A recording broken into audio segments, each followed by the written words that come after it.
서울 마곡의 한 은행, 한 미국에서 온 외국인이 소리칩니다. 여기는 저한테 사기를 치는 건가요? 1시간밖에 안 됐는데요. 은행에서 외국인은 자기가 사기를 당했다고 주장을 하는데요. 바로 앞에 있는 은행원은 당황하기 시작합니다. 정말 사기를 당한 걸까요? 안녕하세요. 미국 포틀랜드 터널 굴착 회사에서 용접공으로 일하는 다니엘입니다. 비행기의 바퀴가 활주로에 닿자 흥분의 물결이 저를 덮쳤습니다. 드디어 도착했다. 라고 혼잣말을 속삭였습니다.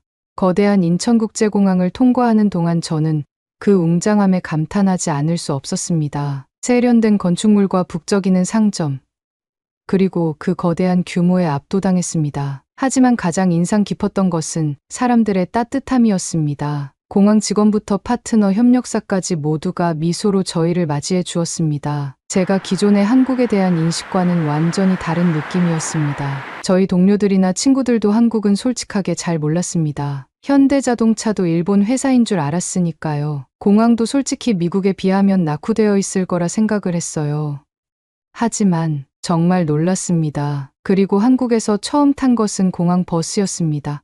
푹신한 좌석과 부드러운 승차감, 친절한 운전기사 덕분에 여행이 정말 더 편안하고 즐겁게 느껴졌습니다. 창밖을 내다보니 광활한 서울의 도시 풍경이 눈앞에 펼쳐졌습니다. 고층 빌딩과 전통 가옥, 번화한 거리가 현대적이면서도 전통의 뿌리를 둔 도시의 모습을 그려냈습니다. 버스가 호텔에 도착하자 문득 이런 생각이 들었습니다. 첫 몇 시간이 이렇게 인상적이었다면 나머지 시간은 어떤 모습일까? 우리의 주요 프로젝트는 에너지와 야망으로 가득한 마곡 신도시에서 진행되었습니다. 건설 현장에 도착하자마자 우리가 해야 할 일의 규모가 명확해졌습니다. 대곡 솟아간 지하철 터널은 단순한 건설 프로젝트가 아니라 대한민국의 발전의 과정 중에 하나인 거대 프로젝트였습니다. 처음 며칠은 서로를 소개하고 브리핑을 하고 방향을 잡느라 정신이 없었습니다. 한국 엔지니어와 근로자들은 두 팔 벌려 저희를 환영하며 자신들의 전문 지식을 공유하고 배우기를 열망했습니다. 동료애가 느껴졌고 우리는 모두 공동의 목표를 향해 일하는 한 가족의 일원이라는 느낌이 들었습니다. 하지만 일만 열심히 하는 건 아니었어요. 일주일에 2번은 새로운 한국인 친구들과 함께 시내에서 밤을 보냈습니다. 처음 한국 동료들과 함께 서울의 밤거리로 나갔을 때 저는 긴장감이 가득했습니다. 미국 포틀랜드에서는 밤늦은 시간 외출은 항상 조심스러운 일이었습니다. 홈리스들 때문에 총격 사건과 강도 같은 일들이 빈번하게 일어났거든요. 하지만 이곳은 달랐습니다. 거리에는 사람들로 활기가 넘쳤고 구석구석에서 웃음소리가 울려 퍼졌으며 네온사인은 잠들지 않는 도시의 활기찬 모습을 그려내고 있었습니다. 식당과 바가 즐비한 골목길을 걷다 보니 한국식 바비큐 삼겹살 냄새가 은은하게 퍼져나갔어요. 제가 계속 두리번 하자 제 불안감을 감지한 동료들은 저를 안심시켰습니다. 여긴 안전해. 친해진 젊은 엔지니어 민준이 말했습니다. 밤에도 아무 걱정 없이 돌아다닐 수 있어. 진짜 포틀랜드에서는 나름 상남자인 저인데도 미국에서는 밤 8시면 항상 집에서 보냈죠. 한국은 정말 또 다른 세상이었어요. 믿을 수 없었지만 역시 민준의 말이 맞았어요. 밤에도 아이들과 함께 산책하는 가족, 야식을 즐기는 커플, 공원에서 체조를 하는 노인들을 볼 수 있었습니다. 공동체 의식이 느껴졌습니다. 신뢰가 단순한 단어가 아니라 삶 자체 그대로였다는 걸 느꼈어요. 유난히 긴 하루 일과를 마친 어느 날 밤, 배고픔이 밀려왔습니다. 자정이 넘은 시간이었고 야식은 무조건 라면 한 봉지만 먹어야 한다고 생각했습니다. 하지만 민준이가 연락이 오더군요. 그는 저에게 한국 배달을 알려주었습니다. 민준은 휴대폰을 몇 번 터치하는 것만으로 여러 가지 음식을 주문했습니다. 조금만 기다려요. 그가 웃으며 말했습니다. 그리고 30분 만에 배달원이 김이 모락모락 나는 따뜻한 음식을 들고 우리 집 앞에 나타났습니다. 가장 좋은 점은 가격이 엄청나게 저렴했다는 점입니다. 미국에서는 메뉴당 3, 4만 원 정도가 나올 뿐더러 이 시간대에서는 정말 시켜 먹을 수 있는 게 없어요. 그나마 피자 정도인데 그거도 이 시간대에서는 정말 불가능하거든요. 한국에서는 다 합쳐서 3만 원이 나오더군요. 족발이라는 음식을 처음 먹어봤는데 정말 너무 맛있었습니다. 세상에 이렇게 맛있고 다양한 음식들을 따뜻한 상태에서 먹을 수 있다니 천국 같았어요. 그 이후로는 이 일은 정기적인 일이 되었습니다. 프라이드 치킨, 비빔밥, 매운 라면 등 어떤 음식이든 한국 배달은 실망시키지 않았어요. 그리고 그 편리함에 감탄이 절로 나왔습니다. 한국에서는 밤늦은 시간에 배달을 시켜서 그런지 제가 여기 와서 일한 돈을 배달비에 전부 사용할 뻔할 정도였습니다. 하지만 매번 즐거운 경험이었습니다. 체류 기간 동안 한국에서 은행 계좌를 개설해야 했는데 두려움이 앞섰습니다. 미국의 은행 업무 절차는 지루하고 일을 처리하는데 며칠씩 걸리는 경우가 많았습니다. 하지만 한국은 저를 또 한 번 놀라게 했습니다. 서류 작업과 기다림으로 가득 찬 하루를 예상하며 현지 은행에 들어섰습니다. 하지만 1시간 만에 계좌와 체크카드, 인터넷 뱅킹까지 설정할 수 있었습니다. 직원들은 친절했고 절차는 간소화되었으며 효율성은 놀라웠습니다. 속도뿐만 아니라 모든 경험이 만족스러웠습니다. 은행 직원은 시간을 들여 모든 기능을 설명해 주었고 제가 모든 기능을 편안하게 사용할 수 있도록 도와주었습니다. 비인격적이고 느린 은행 업무와는 전혀 다른 경험이었습니다. 미국에서는 최소 일주일 이상 기본 전산 처리하는데 한 달 넘게 걸리는 경우도 많았어요. 한국의 빨리빨리 문화가 지금 한강의 기적을 이뤄낸 것처럼 성장의 원동력인 것 같습니다. 시간이 남아서 서울에는 커피숍으로 갔습니다. 글로벌 체인점부터 아기자기한 동네 카페까지 구석구석에 커피숍이 있습니다. 하지만 제 눈길을 사로잡은 것은 커피가 아니라 실내였습니다. 사람들이 잠시 자리를 비우는 동안 노트북이나 휴대폰, 가방을 테이블 위에 두고 가는 모습을 자주 보곤 했죠. 처음에는 부주의하다고 생각했죠. 하지만 곧 깨달았죠. 이곳에서는 이런 일이 일상적이라는 것을요.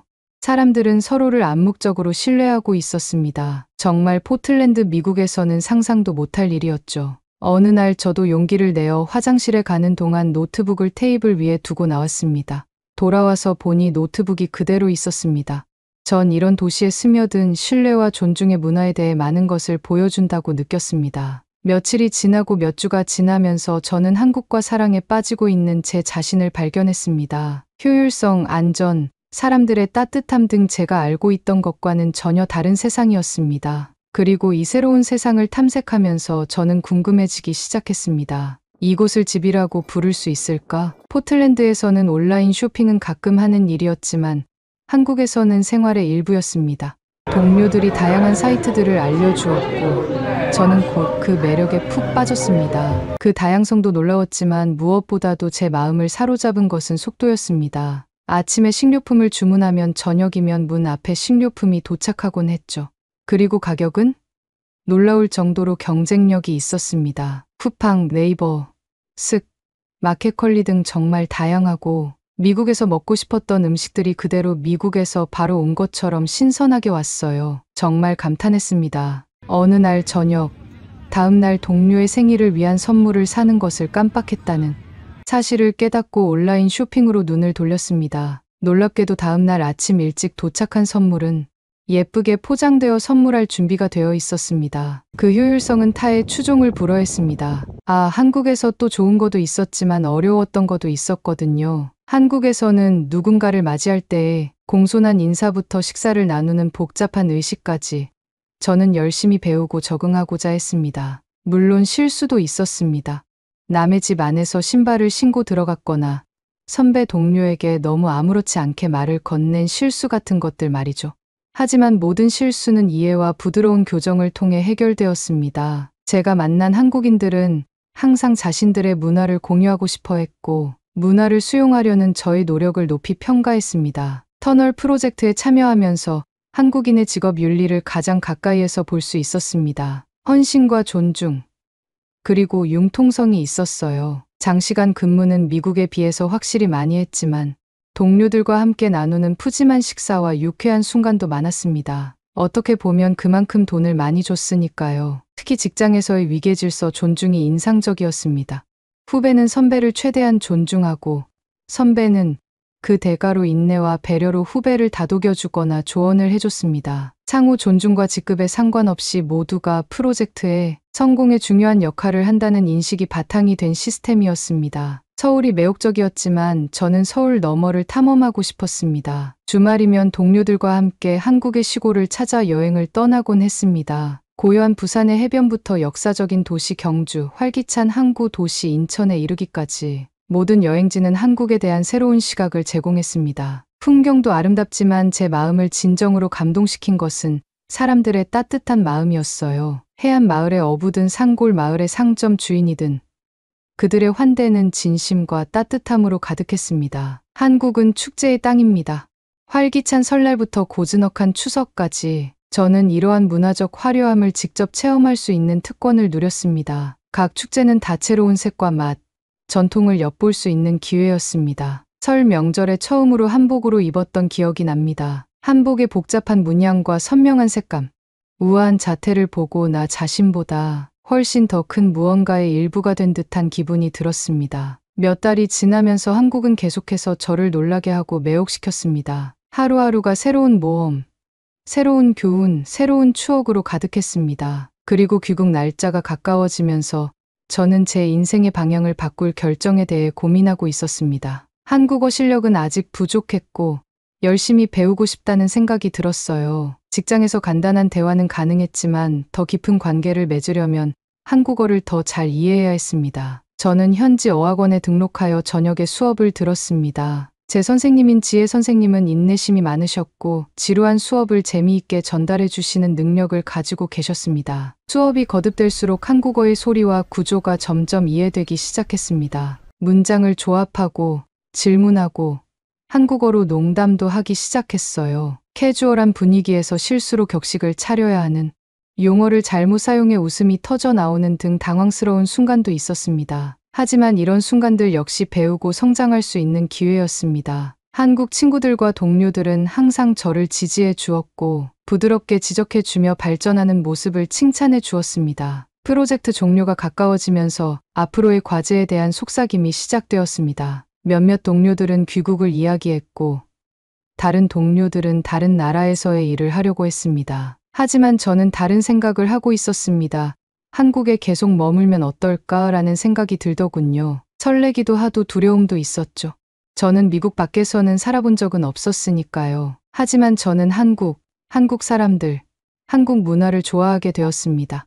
일자리 기회도 많이 있었고 제가 원하는 삶을 살 수 있을 것 같았어요. 새로운 도전과 고향을 떠나보내는 과정과 그 둘 중에 어떤 게 좋은지는 그리 오래 걸리지는 않았습니다. 늦은 저녁, 김치와 불고기를 먹으며 민준이와 이 아이디어에 대해 이야기를 나누었습니다. 민준이는 열심히 제 이야기를 들으며 장단점에 좋은 이야기를 해주었습니다. 대화가 끝날 무렵 저는 결정을 내렸습니다. 프로젝트의 마지막 몇 주는 정신없이 바빴습니다. 터널 공사가 거의 마무리 단계에 접어들었고 저희 일은 거의 끝나갔어요. 축하 행사도 계획되었고 분위기는 매우 좋았습니다. 제가 이런 터널을 만들었다는 것이 정말 뿌듯하기도 했고요. 하지만 저에게는 이 축하 행사가 씁쓸하기도 했습니다. 저는 한국에 살기로 결정을 했거든요. 제가 한국에 남기로 결정한 동안 많은 동료들이 떠나고 있었기 때문입니다. 1년 동안 쌓은 유대감이 깊었기에 헤어짐을 생각하니 마음이 아팠습니다. 송별회는 감동적인 행사였습니다. 연설과 건배, 그리고 이별의 슬픔도 있었습니다. 방을 둘러보면서 우리의 길은 갈라지지만 우리가 만든 추억은 언제나 우리를 하나로 묶어줄 것이라는 것을 깨달았습니다. 아마 이 터널을 볼 때마다 생각이 날 것 같습니다. 저는 서울의 새 아파트에 정착하면서 지난 1년을 되돌아보는 시간을 가졌습니다. 지난 1년은 발견과 성장, 변화의 여정이었습니다. 한국은 저를 두 팔 벌려 환영하며 문화, 일, 삶에 대한 교훈을 주었습니다. 신뢰의 가치, 공동체의 아름다움, 적응력의 중요성을 배웠습니다. 한국 음식의 즐거움, 한국 사람들의 따뜻함을 발견했습니다. 하지만 무엇보다도 저는 제 자신에 대해 배웠습니다. 저도 몰랐던 적응력, 호기심과 도전을 발견한 거죠. 한국에서의 생활은 단순한 업무가 아닌 자아 발견의 여정이었습니다. 창밖으로 넓게 펼쳐진 서울의 도시 풍경을 바라보며 깊은 감사함을 느꼈습니다. 경험, 추억, 그리고 교훈에 대해요. 한국은 저의 진정한 고향이 되었습니다. 오늘 사연은 여기까지입니다. 다니엘 씨의 사연 어떠셨나요? 오늘 사연 마음에 드셨다면 좋아요와 구독해주세요. 좋은 사연으로 또 찾아뵐게요. 다음에 뵙겠습니다.